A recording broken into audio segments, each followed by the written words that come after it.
దేవునికి స్తోత్రాలు. ప్రభునందు ప్రియ దేవుని బిడ్డలారా, ప్రభు అయిన యేసుక్రీస్తు వారి నామమున మీకు అందరికీ వందనాలు. ఈ సమయంలో పరిశుద్ధ గ్రంథంలో ఉన్నటువంటి వాక్యమును మనం ధ్యానం చేసుకోబోయే ముందు ప్రభు సహాయార్థమై ప్రార్థన చేసుకుందాం. దయగల తండ్రి, పరిశుద్ధుడైన దేవ, మీకు వందనాలు, కృతజ్ఞతలు, స్తుతులు, స్తోత్రాలు. మేము భూమి మీద నాయన నివాసం చేస్తున్నాం, కానీ మేము ధ్యానించేటటువంటి వాక్యము దేవా, మేము వింటున్నటువంటి వాక్యము సమస్తమును కూడా నాయన నీ పరలోకపు సింహాసనం నుండి, నాయన ప్రభా నీ కరుణాపీఠం మీద నుండి మాకు అనుగ్రహించబడుతూ ఉన్నది. దీని వెనుక మీ గొప్ప సంకల్పము, గొప్ప ఏర్పాటు ఉన్నది అని మేము గ్రహించడానికి సహాయం చేయండి. నీ జీవవాక్యమును మాకు అనుగ్రహించినాయి. ఈ పరిచర్యలో తోడైండి నడిపించుమని యేసు నామమున ప్రార్థించి వేడుకొంచున్నాము తండ్రి, ఆమెన్. పరిశుద్ధ గ్రంథంలో నుండి దేవుని యొక్క వాక్యము సమూయేలు మొదటి గ్రంథము 7వ అధ్యాయము 3-4 వచనాల్లో రాయబడినటువంటి వాక్యం. సమూయేలు ఇశ్రాయేలీయులందరితో ఇట్లనెను, మీ పూర్ణ హృదయముతో యెహోవా యొద్దకు మీరు మళ్ళుకొనిన ఎడల అన్యదేవతలను, అష్తారోతు దేవతలను మీ మధ్య నుండి తీసివేసి పట్టుదల కలిగి యెహోవా తట్టు మీ హృదయములను త్రిప్పి ఆయనను సేవించుడి. అప్పుడు ఆయన ఫిలిష్తీయుల చేతిలో నుండి మిమ్మను విడిపించును. అంతటా ఇశ్రాయేలీలు బయలుదేవతలను, అష్తారోతు దేవతలను తీసివేసి యెహోవాను మాత్రమే సేవించిరి. దేవునికి స్తోత్రాలు. ప్రభు తన వాక్యం మన కొరకు ఆశీర్వదించును గాక. ఆమెన్. ప్రవక్త అయినటువంటి సమూయేలు దినములలో ఇశ్రాయేలీయులు చాలా బాధలకు గురి అయినటువంటి వారిగా ఉన్నారు.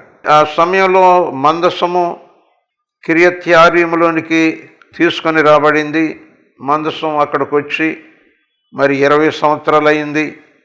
అయినప్పటికీ వారి జీవితంలో ఏ విధమైనటువంటి మేలులు కలగటంలా. అందుచేత వారికి ఏమవుతా ఉన్నది అని అంటే, వారి జీవితంలో మందసము వారికి సమీపంగా ఉన్నప్పటికీ వారికి ఏ విధమైనటువంటి క్షేమకరమైనటువంటి స్థితి లేదు. వారి శత్రువులైనటువంటి మరి ఫిలిష్తీయులు వారిని బాధపరుస్తూనే ఉండారు. అందుచేత వారికి నెమ్మది అనేటటువంటిది లేకుండా పోవటం వలన వారు దుఃఖపడుతున్నారు. దేవుని మందసం మన మధ్యన ఉన్నది, కానీ మన జీవితాలకు నెమ్మది లేదు. ఎందుకు అలా జరుగుతూ ఉన్నది అని అంటే, ఇదిగో వారు మందసం అయితే వారి మధ్యన ఉన్నది, కానీ వారు పూర్ణ హృదయంతో యెహోవా యొద్దకు మళ్ళుకున్నటువంటి వారు కాదు. వారి మధ్యన అష్తారోతు దేవతలు, అన్య దేవతలు అవి వారి మధ్యన ఇంకా ఉంటానే ఉన్నాయి. దేవుని వారిగా పట్టుదల కలిగి జీవిద్దామన్నటువంటిది లేదు. అందుచేత వారు ఫిలిష్తీయుల చేతిలో బంధించబడి బాధించబడుతూనే ఉండాలి.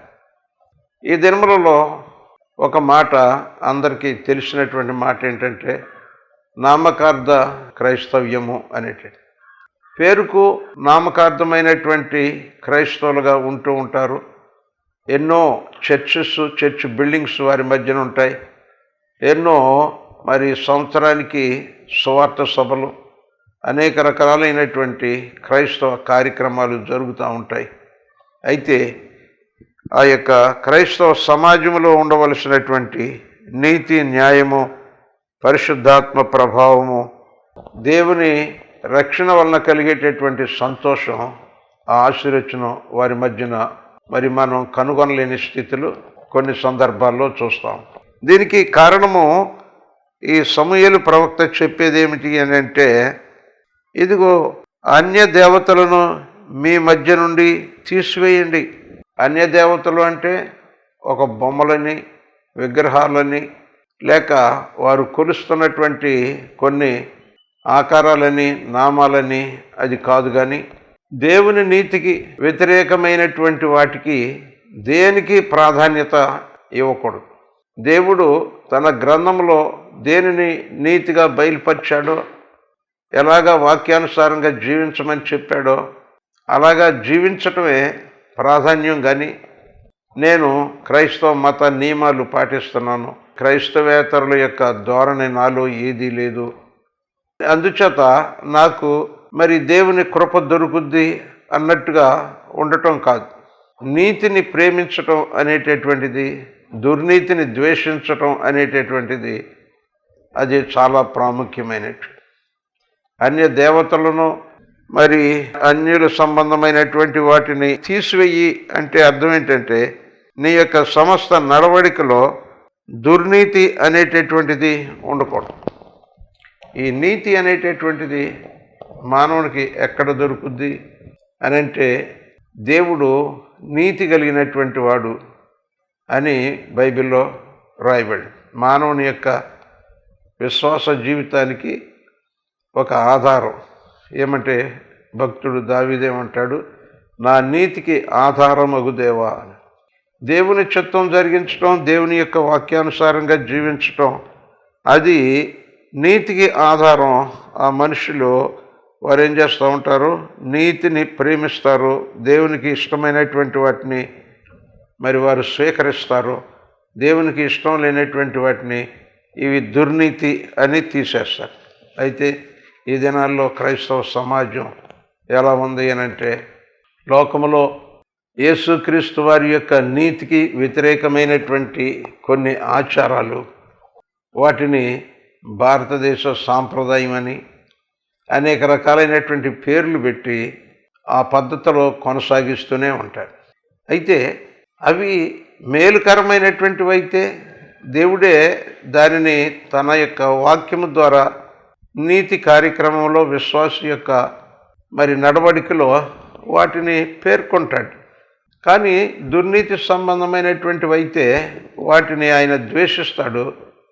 వాటి యందు నమ్మిక ఉంచేటటువంటి వారు దేవుని ఎదుట నీతిమంతులుగా పరిగణించబడలేదు. ఎందుకనంటే దేవుడు ఒక వ్యక్తిని తన ఎదుట యోగ్యునిగా తీర్చాలి అనంటే అతని యొక్క నమ్మికలో ఉన్నటువంటి నీతి ఆధారం. అతని యొక్క నమ్మికలో జీవము కలిగినటువంటి దేవుడు లేకుండా లోక సాంప్రదాయాలు, లోక దురభిమానాలు, ఇంకా లోక సంబంధమైనటువంటి భ్రమలు, ఇలాంటి అనేక రకాలైనటువంటి కల్పన కథలు ఇవన్నీ ఉండి అది కూడా ఏదో ఒక నీతి అన్నట్టుగా అవి ప్రకటించబడుతూ అనుసరించబడుతూ ఉంటే అది దేవుని దృష్టిలో అది అసహ్యం.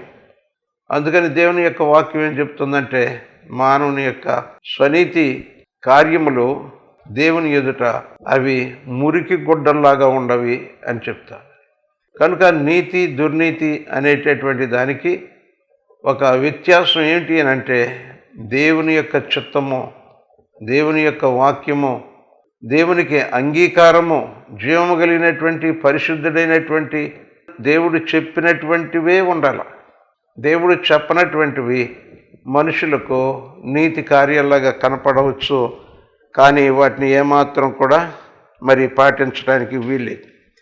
అయితే ఈ యొక్క ఇశ్రాయేలు ప్రజలు తమ మధ్య మందస్సము ఉన్నది అయినప్పటికీ మేలులు పొందలేకపోతూ ఉండారు.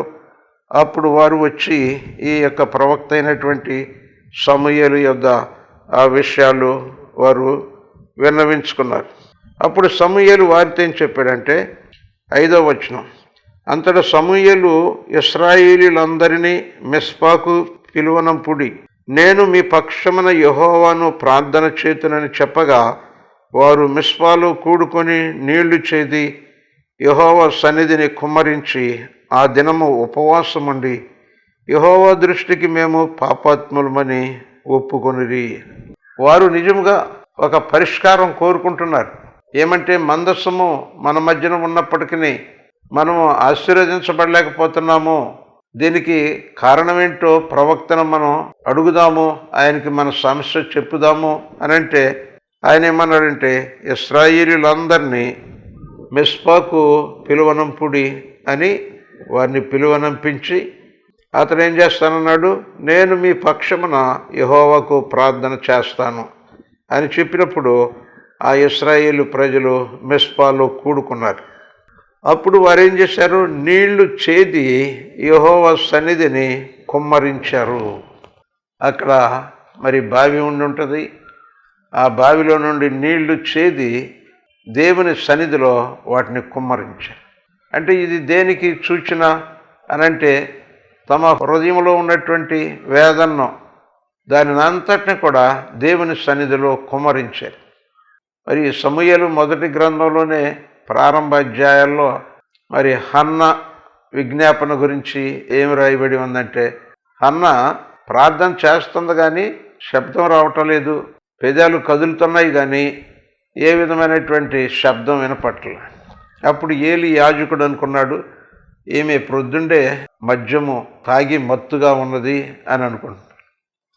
ఆయన వెళ్ళి అడిగాడు, ఏమ్మాయి ప్రొద్దుండే ఇలాగా తాగేవేంటి అని చెప్పి ఆమెను గద్దిస్తే ఆమె ఏమంటుంది, అయ్యా నేను పనికి మాలిన దాన్నని మీరు ఎంచవద్దు, నా హృదయాన్ని కుమ్మరించుకుంటున్నాను. నా హృదయంలో ఒక వేదన ఉన్నది, ఒక భారం ఉన్నది, దానిని అంతటినీ దేవుని సన్నిధిలో కుమ్మరించుకుంటున్నాను, దాన్ని దేవుని సన్నిధిలో ఒప్పుకుంటున్నాను. ప్రభువా, ఇలాంటి పరిస్థితులు ఉన్నాయి, నా పరిస్థితులు క్షేమకరంగా లేవు, వేదనకరంగా ఉన్నాయి అని నా వేదన అంతా ఆయనకు చెప్పుకుంటున్నాను అని ఆమె చెప్పినట్లుగా ఇశ్రాయేలీయులు ఏం చేశారు? ఇదిగో నీళ్లు చేది వాటిని దేవుని సన్నిధిని కుమ్మరించారు.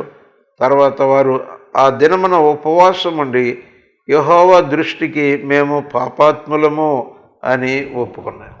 మందసము ఉన్నది, కానీ మందసములో ఉన్నటువంటి శక్తి వారికి ఉపయోగకరంగా ఉండటంలా. ఎందుకనంటే, రక్షింపనేరకు ఉండునట్లు యెహోవా హస్తము కురుచు కాలేదు, విననేరకు ఉండునట్లు ఆయన చెవులు మందము కాలేదు. మీకును మీ దేవునికి మధ్య మీ పాపములు అడ్డుగా వచ్చినాయి, అందుచేత ఆయన ఆలకింపకుండా ఉన్నాడు. అంచేత వీరు ఉపవాసం ఉండి ఏం చేశారు అనంటే, తమ పాపములను వారు ఒప్పుకున్నారు. ఆ దినాల్లో ఈ యొక్క సమూయేలు వారికి న్యాయము తీరుస్తూ ఉన్నాడు. వీరందరూ కూడా మిస్పాలో కూడి ఉన్నారు. అలాంటి సమయంలో ఫిలిష్తీయులు విన్నారు, వీరంతా మిస్పాలో కూడుకున్నారు, కాబట్టి మనము వెళ్ళి వారి మీద దాడి చేసి వారిని చెదరగొడదాం, వారిని ఓడిద్దాం అని చెప్పి ఈ ఫిలిష్తీయులు కూడుకుని వారి మీదకి యుద్ధానికి వచ్చారు. అప్పుడు ఇశ్రాయేలీయులకు చాలా భయం కలిగింది. వారు సమూయేలు ప్రవక్త దగ్గరకు వచ్చి, మన దేవుడైన యెహోవాను ఫిలిష్తీయుల చేతిలో నుండి మనలను రక్షించున్నట్లుగా మా కొరకు ఆయనను ప్రార్థన చేయుట మానవద్దు అని సమూయేలు నొద్ద మనవి చేసిరి. ప్రార్థన మర్చిపోవద్దు, దేవునికి మొరపెట్టు. నీ మొరను బట్టి ఆ ప్రభువు మమ్మలను ఆదుకుంటాడు, ఫిలిష్తీయుల చేతుల నుండి రక్షిస్తాడు. కాబట్టి ఆయన సంపూర్ణమైనటువంటి రక్షణ అనుగ్రహించేంత వరకు ప్రార్థన అనేటటువంటిది మానవద్దు. యేసుక్రీస్తు ప్రభువారు లోకా సువార్త 18వ అధ్యాయంలో ఒక బేద విధవరాలు ఆమెకు న్యాయము తీర్చాలి అని ఒక న్యాయాధిపతి దగ్గర, అన్యాయస్తుడైన న్యాయాధిపతి, అతడు దేవుడికి భయపడ్డు, తర్వాత మనుషులను కూడా లక్ష్యం చేయడు. అలాంటి అతని దగ్గరకు న్యాయం కోసం వెళ్ళింది. ధనం ఉండేటువంటి వాళ్ళని ఆయన లెక్క చేయడు, ఎంతో మరి హంగు ఆర్భాటాలు ఉన్నటువంటి వారినే ఆయన లెక్క చేయడు. అలాంటిది ఈ అమ్మాయిని ఎందుకు లెక్క చేస్తాడు? అతడు ఏమాత్రం కూడా లెక్క చేయనటువంటి వానిగా ఉన్నాడు. అయినప్పటికీ ఆమె ఎడతెగకుండా మరి ప్రతిరోజు వచ్చి ఆయన గోదావరితో ఉండేటప్పటికీ అతడు విసిగిపోయి ఆమెకు న్యాయం తీర్చాడు. జీవం కలిగినటువంటి దేవుని సన్నిధిలో మనము సహాయం పొందాలి అని అంటే ఎడతెగక నిత్యము ప్రార్థన చేస్తూ ఉండాలి. ఆ ఫలితం మనకి లభించేటంత వరకు, దేవుని జాబు మనకు వచ్చేంత వరకు మనము ప్రార్థన చేస్తూ ఉండాలి. అలాగా ఈ ఇశ్రాయేలీయులు సమూయేలును అడిగారు, ఇదిగో మా పక్షంగా నీవు ప్రార్థన చేయమని వారిని అడిగినప్పుడు వారు ఏం చేశారు? ఒక పాలు విడువని గొర్రె పిల్లను తెచ్చినప్పుడు ఆ యొక్క సమూయేలు యెహోవాకు సర్వాంగ బలిగా అర్పించాడు. ఇశ్రాయేలీయుల పక్షమున యెహోవాకు ప్రార్థన చేశాడు. ప్రభువు ఆ యొక్క ప్రార్థన ఆలకించాడు. ఆ సమూయేలు దహన బలిని అర్పిస్తూ ఉంటుండగా ఫిలిష్తీయులు యుద్ధం చేయుటకై ఇశ్రాయేలీయుల మీదకు వచ్చారు. అప్పుడు ప్రభు ఆకాశం నుండి మెండుగా ఉరుములు ఉరిమించి వారిని తారుమారు చేశాడు. ఫిలిష్తీయులు ఓడిపోయారు, ఇశ్రాయేలీయులు మరి గెలిచారు. ఆ రీతిగా దేవుడు వారి యొక్క మారు మనస్సుకు తాము పాపులమని ఒప్పుకొని నీటిని కుమ్మరించి సర్వాంగ హోమముగా బలిని అర్పించి వారు దేవుణ్ణి వేడుకున్నప్పుడు, ఎడతెగక ప్రార్థన చేసినప్పుడు దేవుడు కార్యం చేయటం ప్రారంభించాడు. ఫిలిష్తీయులు బలవంతులే, కానీ వారికంటే బలమైనటువంటి దేవుడు వారి పక్షంగా యుద్ధం చేయటానికి ఆయన పూనుకున్నాడు. ఎందుకనంటే ప్రజలు ఆయన్ను వేడుకున్నారు. ఆ ఫిలిష్తీయులు ఓడించబడ్డారు. ఆ ఫిలిష్తీయులను మరి ఇశ్రాయేలీలు తరిమారు. వారిని తరుముతో మరి మిస్పాకును షేనుకును మధ్య ఆ స్థలం వరకు వచ్చారు. అక్కడ ఈ సమూయేలు ప్రవక్త ఒక రాతిని నిలువబెట్టి ఇంతవరకు ప్రభు మనకు సహాయం చేశాడు అని ఆ రాయికి ఎబెనెజరు అనేటటువంటి పేరు పెట్టారు. అంటే దేవుడు సహాయం చేస్తాడు. ఎప్పుడైతే మన హృదయాలను కుమ్మరించుకొని మరి నిత్యము ప్రార్థన చేస్తూ మన యొక్క పాపములను ఒప్పుకొని మనం సరిదిద్దుకొని ఆయన ఎదుట ప్రార్థన చేసేటటువంటి వారిగా ఉంటామో ఆయన మన ప్రార్థన ఆలకిస్తూ ఉంటాడు, మనకు జవాబిస్తాడు. నిర్గమకాండములో 23వ అధ్యాయము 22వ వచనంలో మనం చూసినట్లయితే, నీవు ఆయన మాటను జాగ్రత్తగా విని నేను చెప్పినది యావత్తు చేసిన ఎడల నేను నీ శత్రువులకు శత్రువును, నీ విరోధులకు విరోధినయ్యుందును. మనకి శత్రువులు ఉంటారు, విరోధులు ఉంటారు, కానీ వారు గొప్పవారిగా బలవంతులుగా ఉండి ఉండొచ్చు. అయితే మనము ఆయన మాటలను జాగ్రత్తగా విని ఆయన చెప్పినది చేసినప్పుడు మన విరోధులకు మనం విరోధంగా ఉండటం కాదు, మన విరోధులకు ఆ మహాదేవుడే విరోధిగా. అంటే మరి దేవుడు అన్యాయానికి విరోధిగా ఉంటాడు, ఆయన అపవిత్రతకు విరోధిగా ఉంటాడు. ఎప్పుడైతే మనము పవిత్రులమై మరి దేవుని చిత్త ప్రకారంగా మనలను మనము దిద్దుకుని దేవా మాకు సహాయం చేయండి అని మనం ప్రార్థన చేసుకున్నప్పుడు ఆయన మనకు సహాయం చేయటానికి వస్తాడు. మన శత్రువులకు ఆయన శత్రువు ఉంటాడు, మన విరోధులకు ఆయన విరోధిగా ఉంటాడు. ఆయన నీ పక్షం నా పక్షం వహించాలి అని అంటే ఆయన పరిశుద్ధుడైన ప్రకారం మనం కూడా పరిశుద్ధులమై ఉండాలి. ద్వితీయోపదేశకాండంలో 20వ అధ్యాయము మొదటి 4 వచనాలు మనం చూసినప్పుడు, నీవు నీ శత్రువులతో యుద్ధమునకు పోయి గుర్రములను రథములను మీకంటే విస్తారమైన జనమును చూచినప్పుడు వారికి భయపడవద్దు. ఐగుప్తు దేశంలో నుండి నిన్ను రప్పించిన నీ దేవుడైన యెహోవా నీకు తోడైయుండును. అంతేకాదు, మీరు యుద్ధమునకు సమీపించినప్పుడు యాజకుడు దగ్గరకు వచ్చి ప్రజలతో ఎలాగూ చెప్పవలెను, ఇశ్రాయేలీయులారా వినుడి, నేడు మీరు మీ శత్రువులతో యుద్ధము చేయుటకు సమీపించుచున్నారు. మీ హృదయమును జంకనీయకుడి, భయపడకుడి, వణకుడి, వారి ముఖము చూచి బెదరకుడి. మీ కొరకు మీ శత్రువులతో యుద్ధము చేసి మిమ్మలను రక్షించువాడు మీ దేవుడైన యెహోవాయే. కాబట్టి ఆయన యుద్ధశూరుడైనటువంటి యెహోవా. ఆయనకు మనము అనుకూలుగా, ఆయన నీతిని ప్రేమించేటటువంటి వారిగా మనము ఉన్నప్పుడు మన పక్షమున ఆయనే యుద్ధం చేస్తాడు. అదే సంగతిని దైవజనుడైనటువంటి యెహోషువతో దేవుడు చెప్పాడు. యెహోషువ గ్రంథము 1వ అధ్యాయము 5వ వచనం నుండి మనం చూస్తే, నీవు బ్రతుకు దినములనియు ఏ మనుష్యుడును నీ ఎదుట నిలువలేకయుండును. నేను మోషేకు తోడై ఉండినట్లు నీకును తోడై ఉందును. నిన్ను విడువను, నిన్ను ఎడబాయను, నిబ్బరము కలిగి ధైర్యముగా ఉండుము. వారికి ఇచ్చదనని నేను వారి పితరులతో ప్రమాణము చేసిన ఈ దేశమును నిశ్చయముగా నీవు ఈ ప్రజల స్వాధీనము చేయుదువు.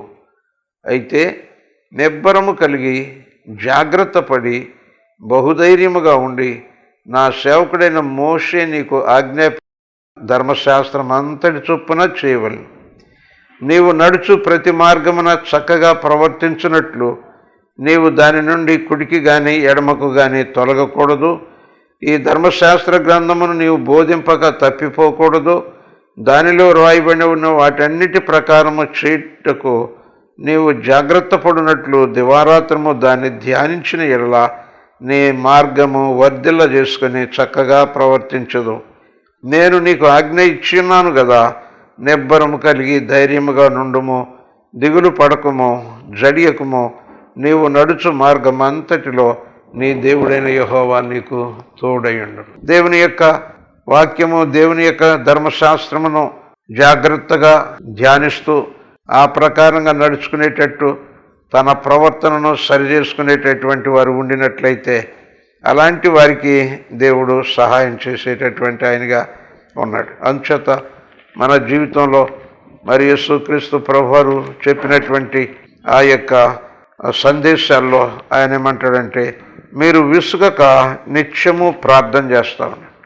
మీరు దేవుని సన్నిధిలో యోగ్యమైనటువంటి వారిగా ఏ విధమైనటువంటి అవిధేయత, ఏ విధమైనటువంటి దేవుని యొక్క వాక్యానికి వ్యతిరేకమైనటువంటి నడవడిక లేకుండా మీరు దేవునికి ఇష్టలుగా ఉంటూ మీరు దివారాత్రములో ప్రార్థన చేస్తారు.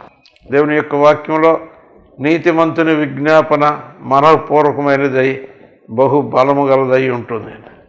దేవుడు మన జీవితంలో బలమైనటువంటి ప్రార్థన ఎలా చేయగలుగుతాము అని అంటే, మనలో నీతి ఉన్నప్పుడు, అంటే దేవుని చిత్తానుసారమైనటువంటి జీవితం ఉన్నప్పుడు మన యొక్క ప్రార్థనకు బలం ఉంటుంది. అంచేత నీతిమంతుడు ఒక్కడుండా సరే పట్టణాన్ని కాపాడగలుగుతాడు. అబ్రాహాము దేవునితో సొదొమ గొమొరాల గురించి మాట్లాడుతూ 10 మంది నీతిమంతులుంటే ఆ పట్టణం నాశనం కాకుండా కాపాడుతానన్నట్టు. ఎందుకనంటే నీతిమంతుల ప్రార్థన దేవుడు ఆలకిస్తాడు. నీతిమంతులను పాపులతో పాటు ఆయన నశింపనివ్వడు. అందుచేత వారిని నాశనంలో నుండి బయటికి తీసుకొస్తాడు.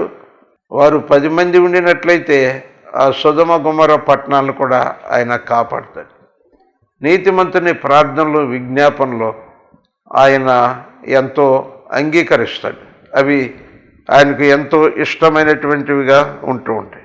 మత్తయి సువార్తలో 6వ అధ్యాయంలో ప్రభు ఆయన ప్రార్థన నేర్పుతూ 13వ వచనంలో మమ్మను శోధనలోనికి తేక దుష్టి నుండి మమ్మను తప్పించుము అని ప్రార్థన. లోకంలో దుష్టున్నాడు, దుష్టుని క్రియలు ఉన్నాయి. ఆ దుష్టుని అనుచరులు ఉంటారు. నీతిమంతులకు అనేక శోధనలు ఇవి కల్పిస్తూ ఉంటారు. అయితే ప్రార్థన పరులైనటువంటి వారు ఉండి మమ్ములను ఈ శోధనకు గురి చేయవద్దు, ఈ దుష్టుని బారిన పడనీయవద్దు, మమ్మలను తప్పించుము అని ప్రార్థన చేసినప్పుడు ఈ లోకంలో ఉన్నటువంటి ఎలాంటి దుష్టత్వము, వారు రాజకీయ నాయకులైనా, ప్రభుత్వాలు ఏలేటటువంటి వారైనా, వారు ఎంతటి వారైనా సరే దేవుడు తన ప్రజలు దివారాత్రము మొరపెడతా ఉంటుంటే ఆయన మాత్రం వారి మొరను ఆలకిస్తాడు. లోకాసు సువార్తలో 18వ అధ్యాయంలో 7-8 వచనాలు మనం చూసినప్పుడు, దేవుడు తాను ఏర్పరచుకొనిన వారు దివారాత్రులు తన్ను గూర్చి మొరపెట్టుకొనుచుండగా వారికి న్యాయము తీర్చడా, ఆయన వారికి త్వరగా న్యాయము తీర్చును, వారి విషయమే కదా ఆయన దీర్ఘశాంతము చూపుచున్నాడని మీతో చెప్పుచున్నాను అని. ఆయన దేవుడు తాను ఏర్పరచుకున్నటువంటి వారు దివారాత్రులు ఆయన నామపేట మొరపెడుతూ ఉంటుంటే వారికి తప్పకుండా న్యాయం తీరుస్తాయి. కనుక క్రైస్తవులకు యేసుక్రీస్తునందు విశ్వాసం ఇచ్చినటువంటి వారికి జయము ఎక్కడ ఉన్నది అనంటే ఇశ్రాయేలు ప్రజలు ప్రవక్త దగ్గరకు వెళ్ళారు. ప్రవక్తకు తమ కష్టమును గురించి వారు విన్నవించుకున్నారు. అక్కడ వారు తమ హృదయములను కుమ్మరించుకున్నారు. వారు ఆ యొక్క నిర్దోషమైనటువంటి ఆ మేకపిల్లను సర్వాంగ హోమముగా ఆయనకు అర్పించారు. వారు ఆ యొక్క అన్య దేవతలను, అష్టారోతు దేవతలను వారి హృదయంలో దేవుని కంటే ఎక్కువగా ప్రేమించేటటువంటి లోక విషయాలు వాటినన్నిటిని కూడా విడిచిపెట్టారు. దేవుని తట్టు తిరిగి దేవుని నీతిని వారు ఆశ్రయించారు. అప్పుడు సమూయేలు ప్రార్థన చేశాడు. ఆ ప్రార్థన దేవుడు ఆలకించాడు. వారి మీదకి దండెత్తి వచ్చినటువంటి ఆ ఫిలిస్తీయుల పైన ఆయన ఉరుములు ఊరిపించి వారిని కలవరపరిచి ఇశ్రాయేలీలకు జయము ఇచ్చాడు. ఇదంతా ఎలా జరిగింది? ఇశ్రాయేలీల యొక్క శక్తి, వారి యొక్క ఆయుధాల కాదు. కేవలము వారు తమ హృదయములను దేవుని సన్నిధిలో కుమ్మరించుకొని తమ యొక్క చెడుతనమును విడిచిపెట్టి అన్య దేవతలు వాటినన్నిటినీ విడిచిపెట్టి హృదయపూర్వకంగా దేవుని తట్టు తిరిగి వారు దేవుని సన్నిధిలో వారు ప్రార్థన చేసినప్పుడు, ప్రవక్త అయినటువంటి సమూయేలు ప్రార్థన చేసినప్పుడు ఆయన ఆకాశము నుండి ఉరుములు కురిపించాడు. లోకంలో ప్రార్థనలు చేయొచ్చు, ఎన్నన్నా చేయొచ్చు, కానీ ఆకాశంలో ఉరుములు ఉరమటం అని అంటే అది దేవుని స్వాధీనంలో.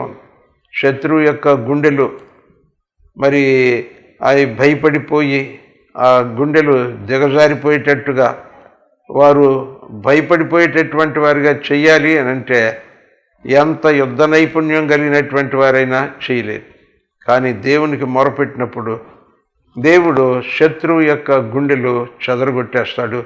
వారు సంపూర్ణంగా దేవునికి భయపడినటువంటి వారై, చేతులెత్తేసినటువంటి వారై వారు పారిపోతూ ఉంటారు. అలాగా దేవుడు తన యందు విశ్వాసం ఉంచి తమ ప్రవర్తనను దిద్దుకొని దైవశక్తిని ఆశ్రయించినప్పుడు దేవుడు వారి జీవితాలకి మంచి ఫలితాలను ఇచ్చి జయమునిస్తాడు. దేవునికి స్తోత్రాలు. ప్రార్థన చేద్దాం. దయగలిగిన తండ్రి, పరిశుద్ధుడైన దేవా, మీకు వందనాలు. నీవు నీతిమంతులను ప్రేమించేటటువంటి నీతి కలిగినటువంటి దేవుడవు. దేవా, మా దోషములను ఒప్పుకొని క్షమాపణ పొంది నీ శక్తిని, నీ సహాయమును కోరుకున్నప్పుడు నీ యొక్క అధికారము చొప్పున దేవా శత్రువులను పారద్రోలి నీ యందు విశ్వాసం ఇచ్చినటువంటి వారికి జయము అనుగ్రహించు దేవుడు అయినావు. నీకు స్తోత్రాలు.